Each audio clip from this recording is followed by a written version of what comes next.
Dr. Rui Alves Pereira, só chegar ali ao Dr. Rui Alves Pereira, se faz favor.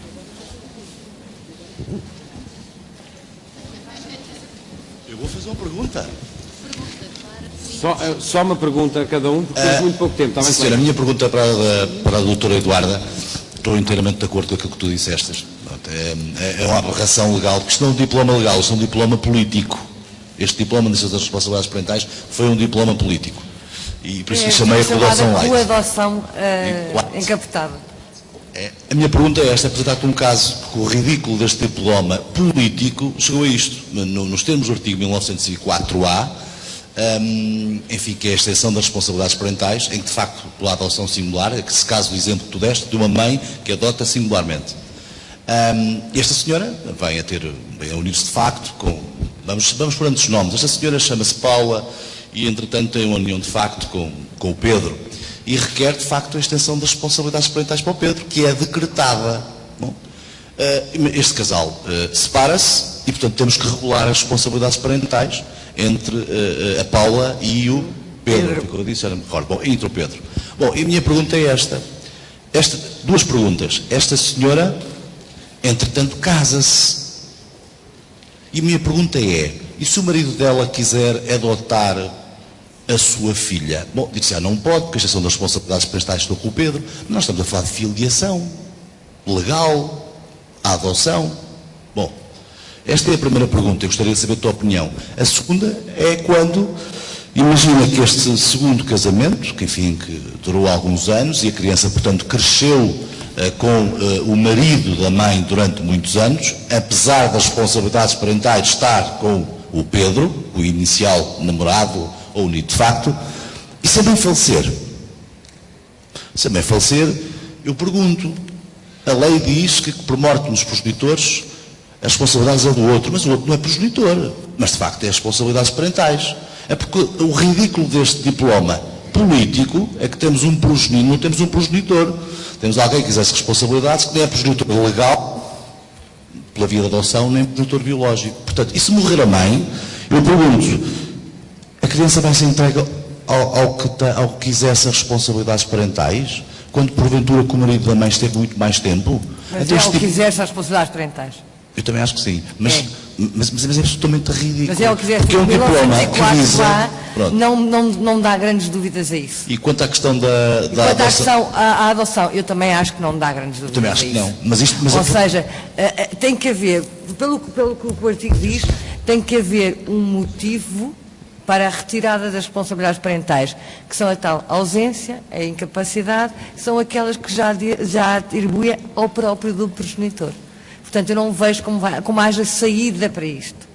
E daí, isto vai haver, ou seja, há um progenitor e vai haver tem o exercício das responsabilidades parentais em conjunto, e depois ainda há o outro, o cônjuge, e mais uma figura afetiva, que também vai ter um peso. Aqui vai ser um trio ou um quarteto, e é uma coisa complicadíssima depois de gerir a futuro. Pois, por isso eu estava a dizer que este diploma pode existir político, esta é com a adoção light, que saiu na altura das eleições, acaba por ser contraditório. Porque é um diploma que pretende premiar o afeto, e ao premiar o afeto, está neste caso em particular, neste exemplo prático que te apresentei, a premiar o contrário. Exatamente. É? E está a prejudicar a criança, está a pôr na cabeça da criança, se isto... Obviamente que eu confio que os tribunais não entrem num rodopio de atribuir exercícios de responsabilidades parentais com o chamado a loucura do amor, não é? E, portanto, eu espero que isto não aconteça. Porque se isto acontece, pobres crianças. Pobres crianças. E continuo a dizer, a uma mãe e um padrasto, e eu também já fui madrasta, e hoje em dia sou mãe, e não há comparação do amor, apesar de haver grande afetividade. Não há comparação. E, portanto, isto a mim cria-me um bocadinho de confusão. Porque eu acho que eu sou completamente aberta a um regime de direito de visitas a estas pessoas. Acho que é obrigatório. As pessoas não podem ser coartadas de repente de figuras, mas não estou só a falar disto, estou a falar de um primo, de um avô, de uma avó, de um tio, de N pessoas. Agora, daí a minha vida ser decidida por uma pessoa que de repente entra e depois vai-se embora que não é efetivamente o meu pai ou a minha mãe, é muito complicado para a minha cabeça de gerir. Direito de visita, fim de semana, como se fosse um pai. Plenamente de acordo. Ir buscar ao colégio e dormir lá à casa enquanto as coisas correrem bem. Agora também temos que pensar no inverso, que é, então e este que uniu, também de repente dizer assim, mas esta criança já não me diz nada. Eu agora fui-me embora, casei com outro, até tem lá não sei quantos filhos bem mais giros, lourinhos e de olhos azuis, e este aqui já não me interessa, porque eu até tive um ano com ele. Isto é um problema gravíssimo que se está a criar às crianças e aos jovens. Aos jovens preocupa menos, porque o jovem já pode falar. Mas eu acho que este tipo de diploma não vai ter grande aplicação prática a partir do momento em que também foi acho agora que não. aprovado Eu a também adoção. acho que não. E acho que pode ter mais na adoção singular. Na adoção singular eu acho que sim. Doutora. Eu queria colocar uma questão, não era bem uma questão, era um pedido diretamente ao Dr. Norberto, porque me pareceu que ficou aqui algo confuso a hipótese da suspensão do processo e a fase da audiência prévia. É que pareceu-me que a doutora Inês há pouco falou que existem suspensões do processo na audiência prévia. Ora, isso não é possível, porque a suspensão é da competência exclusiva do Ministério Público na fase do inquérito. E, portanto, eu queria pedir ao Norberto, uma vez que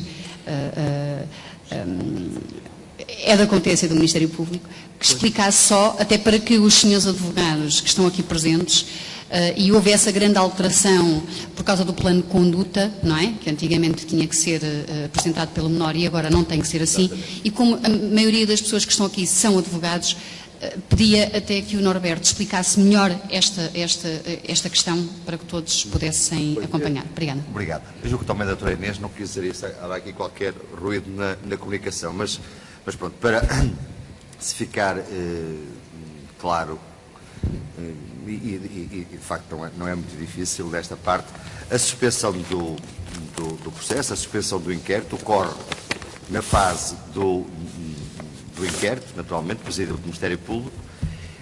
Os requisitos são estes, é necessário que o Ministério, desde logo, que se tenha verificado o facto, mais uma vez, e é necessário que o Ministério Público se convença que o jovem que precisa de uma intervenção e, portanto, de ser educado para o direito. Mas acha que não precisa do caráter mais oficial, eventualmente mais até estigmatizante, entre comas, evidentemente, da medida, e deve estimular, e agora, de facto, diz a doutora Maria, isso é claro na lei, o próprio Ministério Público pode fazer isso, ou seja, deve estimular, tal como o advogado, e acho que o advogado tem realmente um papel muito importante, de estimular o jovem no sentido de ele apresentar um plano de conduta, isto é, um conjunto de proposições que ele se destina a fazer, frequentar a escola, não frequentar determinado bairro, se os factos tinham a ver com aquele bairro ou com aquelas pessoas com quem se acompanhava, ou seja, ele partir dele, ou partir de outra pessoa, mas com a anuência do jovem, que ele tenha, durante um determinado período, uns comportamentos ativos, também podem ser omissivos, mas especialmente ativos, no sentido de nos fazer crer na Universidade do Ministério Público, que o simples facto de cumprir aquele plano é suficiente para nos convencermos de que ele está educado para o direito e, portanto, que aquele episódio que ele teve, aquele contacto que ele teve com o facto de ele considerar como crime está ultrapassado. Evidentemente, a moldura penal, estamos a falar de crimes que não são particularmente graves, a moldura penal é até aos 5 anos. Julgo que será isto. Só para esclarecer, o que eu queria dizer era que, para evitarmos chegar à audiência prévia, deveríamos todos explorar mais o Instituto da Suspensão. E peço desculpa se não me fiz compreender devidamente. Mais ninguém pretende pôr nenhuma pergunta ao painel? Parece que não. Basta-me então agradecer a presença de todos. O painel foi extremamente esclarecedor e penso que vou chamar então à mesa a doutora Maria Pequilhas e a doutora Madalena. E eu agradeço a presença de todos. Até à próxima, estejam atentos porque vamos continuar a ter quer o CDL, por si, quer em conjunto com o Centro de Estudos Judiciários, vamos continuar certamente a ter iniciativas destas e contamos com a vossa presença. Muito obrigado a todos.